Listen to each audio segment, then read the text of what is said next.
Hey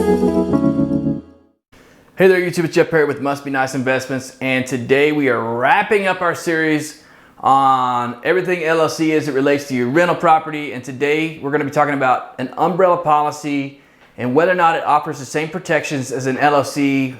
But before we do that, guys, hit a subscribe on this channel if you like this series, hit a like on this video if you like it at the end, and we'll get started. So what is an umbrella policy? An umbrella policy is basically a larger insurance policy on top of what you already have on each individual property.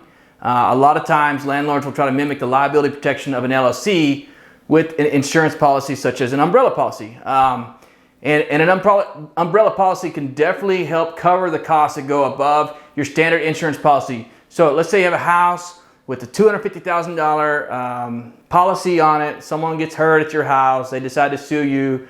Their attorney wants to get $1 million out of you. Obviously, your company, if you lose the suit, is going to pay them $250,000, okay? But what about that $750,000, okay? To keep that from going into your personal stuff or your other properties, etc., if you don't have an LLC, you would need an umbrella policy to cover the difference. So what does an umbrella policy cost? So I think $1 million umbrella policy with a lot of, it will be around $400 a year. The cool thing about an umbrella policy is it's not property specific. Most cases, it's just going to cover you as an individual. So if you own 10 properties, you know, let's say you got sued on one of them or several of them, this thing would cover those different properties at the same time. But check with your insurance agent. Everyone's different. But so the difference between that and an LLC, again, an LLC is just going to be if you set it up right just for that one property. Once those guys exceed that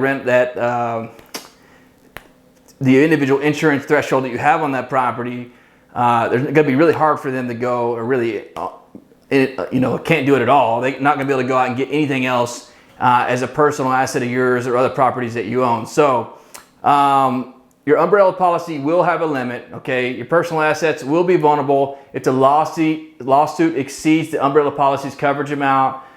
So in many cases, if you have a lot, if you own a lot, and if you don't have a great feeling about overall the humanity of people, okay, creating LLC is a more effective way to protect your personal assets so they are never vulnerable during a lawsuit.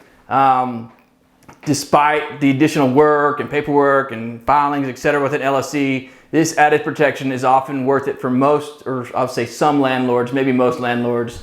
Me personally, it was a while before I decided, hey, I want to go through moving some of these mortgages into an LLC. Having said that, I still have properties that are not in an LLC that I use an umbrella policy to protect me because either the person I had the mortgage with did not allow me to transfer it over. Well, that was the case pretty much every time. So do your research on an umbrella policy, especially if you can't put a property into an LLC. If you own a property outright, definitely put it in an LLC, I would say. But again, consult an attorney. I'm not an attorney. I'm not giving you any legal advice today, but appreciate you watching the video, guys. Please like and subscribe to the channel. We'll be back with the next series soon.